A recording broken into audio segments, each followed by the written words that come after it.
네, 이번 시간에는 카테코라민 5번째 시간이고 수용체라는 제목으로 공부를 하는데 여러분 이 내분비라는 거 있잖아요. 요거 이제 호르몬이죠. 이 내분비 물질이라는 거 가장 큰 특징이 뭘까요? 여러 특징이 있지만 이거는 혈관 안에 분비된다는 특징이 있어요. 그러므로 뭐예요? 순환을 해요. 전신을 순환하잖아요. A라는 호르몬이 예를 들어서 분비되면 전신을 순환해요. 근데 더 놀라운 건 뭐냐면 정확하게 A-라는 기관에 가서만 뭐예요? 작용을 한다는 거예요. 작용의 결과가 뭐라고요? 반응이다라는 얘기예요. 과학자들은 이게 참 신기했을 거예요. 왜냐하면 아니 A라는 호르몬이 순환한다는 거는 전신을 순환하는 거니까 B, C, D 여러 기관을 만날 텐데 다 무시한 채 얘한테만 가서 작용을 한다? 이게 어떻게 가능하지? 알고 보니까 A-라는 기관에는 A에 특화된 수용체가 있더라라는 얘기예요. 즉 얘가 여기에 작용할 수 있는 거죠. 그럼 반응이 일어나요. 만약에 B인데도 불구하고 A-가 가지고 있는 수용체가 있다라고 한다면 여기에 가서도 작용을 하고 똑같은 반응이 유발될 거다라는 얘기예요. 인슐린이 간과 근육에 가서 작용하잖아요. 간과 근육에 인슐린 수용체가 있더라라는 얘기고, 이 수용체가 고장났다, 인슐린 민감성이 떨어졌다.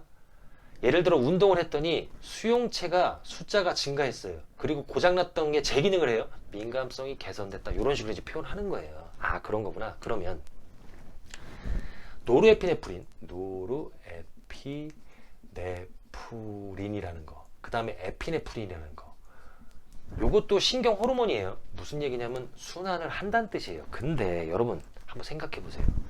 이 노르에피네프린, 에피네프린은 교감신경이 항진되면 분비가 증가하죠. 교감신경이 항진되는 상황이 어떤 상황이었냐면 호랑이를 만나는 상황이에요. 호랑이. 그럼 뭐예요? 대항하든지, 호랑이에 대항한다? 생각만 해도 끔찍합니다. 어쨌든 하든지 혹은 회피해요. 회피할 때 느긋하게 회피하면 안 돼요. 최선을 다해서 도망을 가는 거죠. 그죠? 아, 이런 거구나. 그러면 교감신경이 항진돼서 호랑이한테 대항 회피한다? 반응이 특정 기관에만 일어나면 안 돼요. 예를 들어서 제가 눈만 커져가지고 호랑이랑 대응한다? 호랑이랑 눈싸움 하나 내가 지금? 그건 아니잖아요. 그쵸? 맞짱을 뜨는 거예요. 그러므로 동공만 커지면 안 되는 거잖아요. 아, 그러니까 호랑이랑 대항을 하든지 회피를 하든지 전신의 반응이 유발돼야 되겠구나 라는 걸 우리가 알 수가 있어요. 그러면 결국에는 노르에피네프린, 에피네프린의 수용체는 어디에 있어요? 전신에 있을 거다라는 얘기예요. 이 수용체를 뭐라고 하냐면 아들의 날린성 수용체다라고 이제 얘기합니다. 요렇게만 얘기하면 되는데 요거를 분류를 했어요. 누가 했냐면 앙퀴스트라는 미국 형님이 하신 거예요. 1948년에. 왜 그러냐면 알파라는 수용체도 있고 베타라는 수용체도 있더라라는 얘기예요. 심지어 알파1도 있고 알파2도 있고 베타1도 있고 베타2도 있고 이렇게 분류한 형님이 앙퀴스트예요. 앙퀴스트라는 형님이에요. 이미 1948년이에요. 왜 이렇게 분류했냐면 얘네들이 친화력이 달라요. 어떻게 다르냐면 요 알파2 같은 경우에는 에피네프린이랑 좀 친하고 베타1 같은 경우에는 노르에피네프린, 에피네프린이랑 골고루 친해요. 그리고 알파1, 알파2 같은 경우에는 노르에피네프린이랑 좀 친해요. 아, 요렇게 해서 분류했구나 라고 하면 끝나는데 그게 아니고 더 중요한 건 뭐냐면 요 아래 첨자가 1인 거 있잖아요. 예를 들면 알파1, 베타1 얘네한테 가서 작용을 했다 라고 하면 흥분성 반응이 일어나요. 흥분성. 근육이 수축하고 혈관이 수축하고 막 혈압이 올라가고 이런 식으로. 알파2, 베타2 아래 첨자가 2인 요 수용체에 작용을 하면 억제성이에요. 요거는 좀 죽이 안 맞는 것 같다. 학생들이 이제 저한테 질문을 합니다.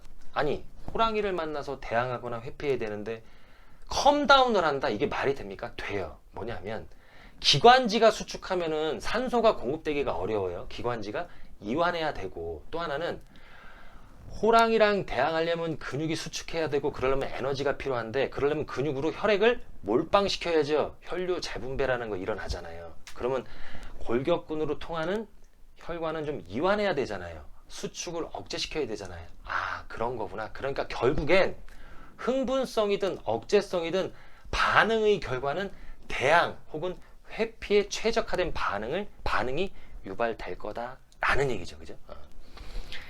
이 분비되는 기관은 제가 또 뭐 특별히 이 시간에 말씀드리지 않겠습니다. 이거 교감신경 말단 그리고 부신 수질 이런 거잖아요. 에피네프린이라는 게 있잖아요. 이거 에피네프린이라는 거. 이거 에피가 위란 뜻이에요. 위라는 게 스토먹이 아니라 어버브 위.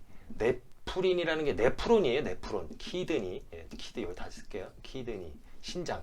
신장 위에 뭐가 있어요? 부신이 있잖아요. 부신 수질에서 분비되는 신경 호르몬이다라는 얘기죠. 예. 이 정도 할까요? 예, 저는 항상 여러분들 편입니다.